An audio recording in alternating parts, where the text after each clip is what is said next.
ഞാൻ വാങ്ങിയ വണ്ടി എനിക്ക് ഇഷ്ടമുള്ള പോലെ ഓടിക്കും. ഇപ്പൊ നിങ്ങൾക്ക് തോന്നാണ് കാലോടുത്ത് ഓടിക്കാം, നിങ്ങൾ കാലോടുത്ത് ഓടിച്ചോ. ഇപ്പൊ നിങ്ങൾക്ക് തോന്നാണ് സെക്കൻഡ് ഗിയർ തന്നെ വലിപ്പിക്കണം, നിങ്ങൾ വലിപ്പിച്ചോ. സംഭവം നിങ്ങൾക്ക് വണ്ടി ഓടിക്കാൻ അറിയാം, ശരിയാണ്.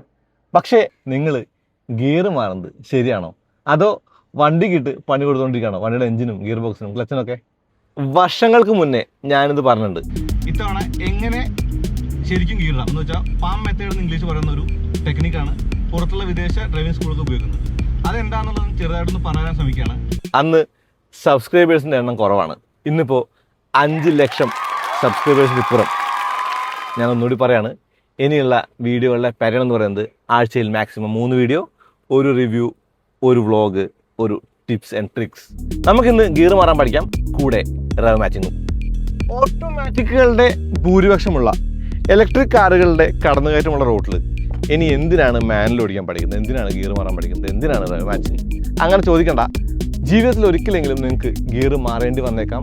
അതൊരു പക്ഷേ ലൈസൻസ് എടുക്കുമ്പോഴെങ്കിലും ആയിരിക്കും. അതായത് നമ്മുടെ ആർട്ടിഒ എപ്പോഴും ലൈസൻസ് എടുക്കുന്നത് മാനുവൽ വണ്ടിയിലാണ്, അല്ലെങ്കിൽ ടെസ്റ്റ് കൊടുക്കുന്നത്. ഓക്കെ, എനിക്കിതൊക്കെ അറിയാം, നിങ്ങളുടെ വീഡിയോ മുമ്പ് കണ്ടിട്ടുണ്ട്, പിന്നെ എന്തിനാ ചെയ്യുന്നത് ചോദിക്കണ്ട. അങ്ങനെ പറയുമ്പോൾ ചാനലിൻ്റെ ഒരു രഹസ്യം ഞാൻ പറയാം. എനിക്ക് 5 ലക്ഷം സബ്സ്ക്രൈബേഴ്സ് ഉണ്ടെങ്കിലും എൻ്റെ വ്യൂവേഴ്സ് എന്ന് പറയുന്നത് സബ്സ്ക്രൈബേഴ്സ് അല്ല, പുതിയതായിട്ട് ചാനലിലേക്ക് വരുന്ന ആൾക്കാരാണ്. അതുകൊണ്ട് തന്നെ ഇതൊരു ഗുണത്തിൽപ്പെടുന്ന കാര്യമാവുമെന്ന് എനിക്ക് ഉറപ്പാണ്. അപ്പോൾ പറഞ്ഞു വന്ന ഇതാണ്, എന്തായാലും മാനുവൽ ഓടിക്കേണ്ടി വരും. അപ്പോൾ അവിടെയുള്ള വലിയൊരു പ്രശ്നം പരിഹരിക്കണ്ടേ? എന്താണത്? തെറ്റായിട്ടുള്ള ഗിയർ ഷിഫ്റ്റിങ്. നമുക്ക് ഈ വീഡിയോയെ 4 തിരിക്കാം, 4 ഘടകങ്ങളായി തിരിക്കാം. ഒരു വണ്ടിക്ക് എന്തിനാണ് ഗിയർ ബോക്സ് അറിയാലോ, അതിനകത്തേക്ക് ഞാൻ പോകുന്നില്ല. പക്ഷേ ശരിയായ ഗിയർ മാറേണ്ടതിൻ്റെ ആവശ്യം എന്താ? ഒന്നെന്ന് പറയുന്നത് എഞ്ചിൻ്റെ ലോഡ് കുറയ്ക്കുക, 2 എന്ന് പറയുന്നത് ഡ്രൈവ് സ്മൂത്ത് ആക്കുക, 3 എന്ന് പറയുന്നത് കൂടിയ മൈലേജ് കിട്ടുക. ഓക്കെ, ഈ 3 കാര്യങ്ങൾ നമ്മുടെ മൈൻഡിലുണ്ടെങ്കിൽ സിമ്പിളായിട്ട് ടിപ്പ് പറയാം. വണ്ടി ഗിയർ മാറാനായിട്ട് വണ്ടി ഇങ്ങനെ ഓടിക്കുകയാണ്, വണ്ടി കൂടുതലായിട്ട് ശബ്ദം ഉണ്ടാക്കുന്നു, വണ്ടി അലറാണെങ്കിൽ അപ്പ് ചെയ്യുക. വണ്ടി നീങ്ങുന്നില്ല, ചവിട്ടിയാൽ നീങ്ങുന്നില്ല, വണ്ടി വിറയ്ക്കുന്നേ ഉള്ളെങ്കിൽ ഡൗൺ ചെയ്യുക. അത്രയും സിമ്പിളാണ് കാര്യങ്ങൾ. ഗിയർ മാറാന്ന് പറയുന്നത് അത്രയും എളുപ്പമാണ് എന്നുള്ളതാണ്. പിന്നെ RPM നോക്കിയിട്ടു, അല്ലെങ്കിൽ വണ്ടിയുടെ വേഗത നോക്കിയിട്ടു, അല്ലെങ്കിൽ അങ്ങനെയുള്ള കാര്യങ്ങളൊക്കെ നോക്കിയിട്ട് നമുക്ക് ഗിയർ മാറാനായിട്ടൊരു ബുദ്ധിമുട്ടായിരിക്കും. അപ്പോൾ നമ്മൾ ചെയ്യേണ്ട കാര്യം എന്താ? വണ്ടിയുടെ ഗിയർ മാറുന്നത് സ്പീഡിനെ ആശ്രയിച്ചല്ല എന്ന് മനസ്സിലാക്കുക. സിമ്പിളായിട്ട് പറഞ്ഞാൽ ശബ്ദം, വൈബ്രേഷൻസ്, സ്മൂത്ത്നെസ്, ഈ 3 കാര്യങ്ങൾ നോക്കിയിട്ട് അങ്ങ് ഗിയർ മാറിയാൽ മതി. സിമ്പിളാണ്. വണ്ടി കഷ്ടപ്പെടുകയാണെങ്കിൽ ഡൗൺ ചെയ്യുക, വണ്ടി അലറാണെങ്കിൽ അപ്പ് ചെയ്യുക. സിമ്പിൾ. ഇനി ഗിയർ മാറാനൊരു ടെക്നിക്ക് ഉണ്ട്, പാം ടെക്നിക്ക്. അത് ഞാൻ പറഞ്ഞുതരാം. ഇത് പറയാനുള്ള കാരണം എന്താ അറിയോ? പണ്ടത്തെ വീഡിയോയിൽ ഞാൻ പറഞ്ഞ പോലെ എനിക്കൊരു സുഹൃത്തുണ്ടായിരുന്നു. അവൻ വണ്ടി എടുക്കുമ്പോൾ ഫസ്റ്റിന് പകരം തേർഡ് ഇടും, ഫോർത്തിന് പകരം റിവേഴ്സിലേക്ക് പോകും. അതായത് എൻ്റെ ഒരു കൂട്ടുകാരുണ്ട്, അദ്ദേഹം എപ്പോൾ വണ്ടി എടുക്കുമ്പോഴും തേർഡ് ഗിയറിലിട്ടേ വണ്ടി എടുക്കും. എന്താണെന്ന് വെച്ചാൽ പുള്ളിക്ക് ഗിയർ ഇടുമ്പോൾ ഫസ്റ്റിന് പകരം തേർഡ് വീഴുന്നതാണ്. അത് ഒഴിവാക്കാനായിട്ടൊരു പാം മെത്തേഡ് ഞാൻ പറഞ്ഞുതരാം. വളരെ സിമ്പിളാണ്. ഈ കൈ കണ്ടോ, ഇതുകൊണ്ട് first, second, third, top. Simple, അത്രേ ഉള്ളൂ കാര്യം. ഇതാണ് palm method. First, second, third, top അഥവാ ഫോർത്ത്, ഫിഫ്ത്ത്, റിവേഴ്സ്. സംഭവം മാനുവലാണ്, ഓട്ടോമാറ്റിക്കിനാണ് ഫണ്ണും എൻഗേജിങ്ങും നമുക്ക് ഡ്രൈവിങ്ങിൻ്റെ ഫീലും തരാം. ഈ വണ്ടി ഓടിക്കുക എന്ന് പറഞ്ഞാൽ മാനുവലായിട്ട് ക്ലച്ച് ഔട്ടി ഗിയർ മാറിയിട്ട് ഓടിക്കുക എന്നുള്ളതിനാണ് ഇപ്പോഴും പലരും പറയാം. ഓക്കെ, ഓട്ടോമാറ്റിക്കുകൾ ഇഷ്ടം പോലെ കിട്ടാണ്ട് AMTകളുണ്ട്. AMTക്കും മാനുവലിനൊക്കെ സെയിം മൈലേജ് പോലുമാണ്. അപ്പോഴും ഓട്ടോമാറ്റിക്കിന് പകരം മാനുവൽ വാങ്ങുന്ന ആൾക്കാരുണ്ട്. അതിന് കാരണം എന്ന് പറയുന്നത് ഈസി ആയിട്ട് ഓടിക്കാനുള്ളതല്ല, എൻഗേജിങ് ആയിട്ട് ഫണ്ണായിട്ട് ഓടിക്കാനുള്ളതാണ്. അതാണ് മാനുവലിൻ്റെ മറ്റൊരു ഗുണം. നമ്മുടെ ഒരു കാലഘട്ടത്തിൽ, നമ്മുടെ ജീവിതത്തിൽ നമ്മൾ മാനുവൽ ഓടിച്ചാൽ പറ്റും. കാരണം ഇനിയുള്ള കാലത്ത് RTO റൂൾ മാറ്റി ഓട്ടോമാറ്റിക്കിന് ടെസ്റ്റ് എടുക്കാമെന്നായാൽ ഒരു പക്ഷേ മാനുവൽ എന്ന് പറയുന്ന വണ്ടികൾ അന്യം നിന്ന് പോകാൻ വരെ സാധ്യതയുണ്ട്. അന്യന്തെങ്കിലായിരിക്കും. എന്നാലും ഇപ്പോഴും സ്പോർട്സ് കാറുകളും അല്ലെങ്കിൽ ഞങ്ങളുടെ കാറുകളൊക്കെ മാനുവലായിട്ട് ഓടിക്കുന്ന ആൾക്കാരുണ്ട്. ക്ലച്ച് യൂസ് ചെയ്ത് വണ്ടി ഓടിക്കാൻ ഇഷ്ടപ്പെടുന്ന ആൾക്കാരുണ്ട്. ഓക്കെ, ഇനി ശ്രദ്ധിക്കേണ്ട കാര്യം എന്താ? ഗിയറിലല്ലത്, ക്ലച്ചിലാണ്. ക്ലച്ച് എന്ന് പറയുന്നത് എഞ്ചിനും ഗിയർ ബോക്സും തമ്മിലുള്ള കണക്ഷൻ വിടിയിപ്പിക്കുന്ന ഒരു സംഭവമാണ്. സിമ്പിളായിട്ട് പറയാം, അത് ഞാൻ തിയറിയിലേക്ക് പോകുന്നില്ല. ഇപ്പം നമുക്ക് എഞ്ചിൻ കറങ്ങിക്കൊണ്ടിരിക്കുകയാണ്, നമ്മുടെ വണ്ടി ഓടിക്കൊണ്ടിരിക്കുകയാണ്. നമുക്ക് ഗിയർ മാറണമെങ്കിൽ എഞ്ചിൻ്റെ കറക്കം നിർത്തണം. അതിനായിട്ട് എഞ്ചിൻ ഓഫ് ചെയ്യാൻ പറ്റില്ല, വണ്ടി ഓടിക്കൊണ്ടിരിക്കില്ല. അപ്പോൾ എഞ്ചിൻ്റെ കറക്കം പോസ് ചെയ്യാൻ ഉപയോഗിക്കുന്ന ഒരു ഡിവൈസ് എന്ന് ക്ലച്ചിനെ കണ്ടാൽ മതി. അത് സ്മൂത്തായിട്ട് ചെയ്യാൻ പറ്റിയാൽ സ്മൂത്തായിട്ട് നമുക്ക് ആ ട്രാൻസിഷൻ നടത്താം. അങ്ങനെ ക്ലച്ച് ഔട്ടിയിട്ട് വേണം ഗിയർ മാറാൻ. ഓക്കെ, ഈ ക്ലച്ച് ഔട്ടിട്ട് ഗിയർ മാറാന്ന് പറയുമ്പോൾ ക്ലച്ച് എന്ന് പറയുന്നത് കാല് വെച്ച് റെസ്റ്റ് ചെയ്യാനുള്ള ഉപകരണമല്ല, അത് ഗിയർ മാറുമ്പോൾ മാത്രം അല്ലെങ്കിൽ വണ്ടി എടുക്കുമ്പോൾ മാത്രം ഉപയോഗിക്കാനുള്ള ഒരു സംഗതിയാണെന്ന് മനസ്സിലാക്കണം. ക്ലച്ച് ഫുഡ് റെസ്റ്റ് അല്ല, ക്ലച്ച് ചവിട്ടരുത്, ചവിട്ടിക്കൊണ്ടിരിക്കരുത്, ക്ലച്ച് താങ്ങി എടുക്കരുത്. സെക്കൻഡിൽ കയറ്റം കയറാൻ വേണ്ടി ക്ലച്ച് ഇട്ട് വലിപ്പിക്കുന്നതിനേക്കാളും കൂടുതൽ നല്ലത് ഫസ്റ്റ് ഇട്ടിട്ട് സ്മൂത്തായിട്ട് കയറി പോകുക എന്നുള്ളതാണ്. അതായത് നമ്മുടെ ലക്ഷ്യം എന്താ? വണ്ടിയെ സ്മൂത്തായിട്ട് ഡ്രൈവ് ചെയ്യുക എന്നുള്ളതല്ലേ. അതിനായിട്ട് ഗിയർ മാറുന്നതാണ് ഉചിതം, ക്ലച്ച് റേസ് ചെയ്യുന്നതല്ല. ക്ലച്ച് റേസ് ചെയ്യുന്ന വേറെ ഒന്നല്ല, നമ്മൾ താങ്ങി കൊടുക്കില്ലേ, ക്ലച്ച് ഇങ്ങനെ താങ്ങി താങ്ങി താങ്ങി നിർത്തിയിരിക്കണേ അത്. ഇനി ഡീസലും പെട്രോളും എന്താണ് ഇവ തമ്മിലുള്ള പ്രധാനപ്പെട്ട വ്യത്യാസം?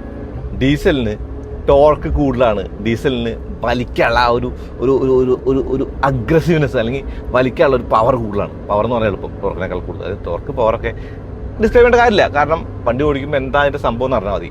ഇത്രയേ ഉള്ളൂ സംഗതി. ഡീസലിലാണെങ്കിലും പെട്രോളിലാണെങ്കിലും വണ്ടി അലറി തുടങ്ങിയ അപ്പ് ചെയ്യുക, വണ്ടി ബുദ്ധിമുട്ടി വിറച്ചു തുടങ്ങിയ ഡൗൺ ചെയ്യാം. അപ്പോൾ ഡീസലിൽ കുറച്ച് RPM ഷിഫ്റ്റ് ചെയ്യാൻ പറ്റും. ഫസ്റ്റിന് സെക്കൻഡിൽ ഇടാൻ ഒരു 2000 RPM താഴ്ത്താൽ മതി, അല്ലെങ്കിൽ സെക്കൻഡിന് തേർഡിൽ ഇടാൻ ഒരു 2000-2200 RPM ഇട്ടാൽ മതി. ഓക്കെ, അങ്ങനെ പോവാം.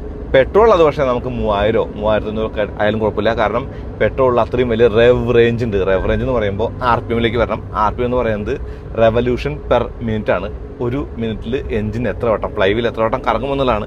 അങ്ങനെ കറങ്ങുന്നത് ഈ ഒരു വണ്ടിയിൽ ജിമ്മിൽ 6400 വരെ നമുക്ക് റെഡ് ലൈനിലേക്ക് പോകാം. അത്രയൊന്നും പോകേണ്ട കാര്യമില്ല. പക്ഷേ ഇതിന് എക്സെപ്ഷൻസ് ഉണ്ട്. ഇപ്പം നിങ്ങൾക്കൊന്ന് ചവിട്ടി ഓടിക്കണം എന്ന് വെച്ചാൽ ഇങ്ങനെ കാല് കൊടുത്ത് റെഡ് ലൈൻ ചെയ്തിട്ട് വണ്ടി മാറുന്നതുകൊണ്ട് കുഴപ്പമൊന്നുമില്ല, വണ്ടിക്ക് ദോഷമൊന്നുമില്ല. വണ്ടി നിർമ്മിച്ചേക്കുന്നത് റെഡ് ലൈൻ ചെയ്ത് ഗിയർ മാറാനുള്ള സംവിധാനത്തിലാണ്. പക്ഷേ അപ്പോൾ അവിടെ ഒരു ചെറിയ ട്രേഡ് ഓഫ് ഉണ്ട്. അതിനെ നമുക്ക് ഫ്യൂവൽ എഫിഷ്യൻസി എന്ന് പറയാം. മൈലേജ് അവിടെ കുറയും. മൈലേജ് കുറയാനുള്ള പ്രധാന കാരണം ചവിട്ടി ഓടിക്കുക എന്ന് പറയില്ലേ. പ്രത്യേകിച്ചും പുതിയ ടർബോ ചാർജർ എഞ്ചിനുകളിലൊക്കെ നമ്മൾ കാല് കൊടുത്ത് ഓടിക്കുമ്പോൾ കൂടുതൽ ഫ്യൂല് കത്തും. അങ്ങനെ കത്തുമ്പോൾ മൈലേജ് കുറയും. പവർ എടുത്ത് ഓടിച്ചാൽ ഫണ്ണ് കിട്ടും. ഫണ്ണ് എടുത്ത് ഓടിക്കുമ്പോൾ ട്രേഡ് ഓഫ് എന്ന് പറയുന്നത് മൈലേജ് ആണ്. ഒന്നുകിൽ മൈലേജ്, അല്ലെങ്കിൽ നമുക്ക് വേണ്ടത് എന്താ? പവർ. എന്ന് വെച്ചാൽ കാല് കൊടുക്കുന്നു, ഡൗൺ ചെയ്യുന്നു, പറന്ന് കയറി പോകുന്നു. ഈ സമയത്താണ് നമുക്ക് റൈവ് മാച്ചിങ്ങിനെ കുറിച്ച് പറയേണ്ടി വരാം. റൈവ് മാച്ചിങ് എന്ന് പറഞ്ഞാൽ എന്താ?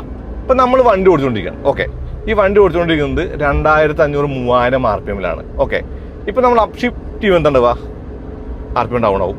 ഡൗൺ ആയിട്ട് നമുക്ക് വളരെ സ്മൂത്തായിട്ട് ഓടിക്കാം. ഡൗൺ ആവുന്നതിന് കുഴപ്പമില്ല, നമുക്ക് വണ്ടിക്ക് വലിയ ഒരു അലോസരങ്ങളില്ല. പക്ഷേ നമ്മളിവിടെ ഡൗൺ ഷിഫ്റ്റ് ആണ് ചെയ്യുന്നതെങ്കിൽ RPM വന്നാൽ കയറും. അപ്പോൾ അതിൻ്റെ കുണുക്കം ഉണ്ടാകും. അതിന് പകരം നമ്മൾ എന്ത് ചെയ്യും? നമ്മൾ ഡൗൺ ചെയ്യണം സമയത്ത്, അല്ലെങ്കിൽ ഡൗൺ ചെയ്യാൻ ഉദ്ദേശിക്കുന്ന സമയത്ത് നമ്മൾ ഡൗൺ ചെയ്തിട്ട് ന്യൂട്രാക്കിയിട്ട് ഒന്ന് റെവ് ചെയ്തിട്ട് അടുത്ത ഷിഫ്റ്റ് ചെയ്ത് കഴിഞ്ഞാൽ ആ ട്രാൻസിഷൻ അങ്ങോട്ട് സ്മൂത്ത് ആവും കേട്ടോ. Easy peasy. ഇതിനാണ് റൈവ് മാച്ചിങ് എന്ന് പറയാം.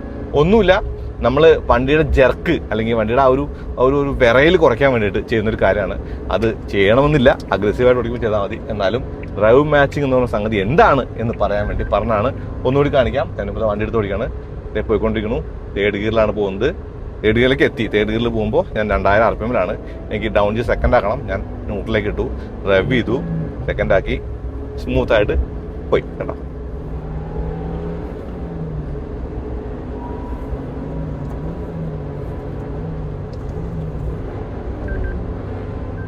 ഇതാണ് റൈവ് മാച്ചിങ്.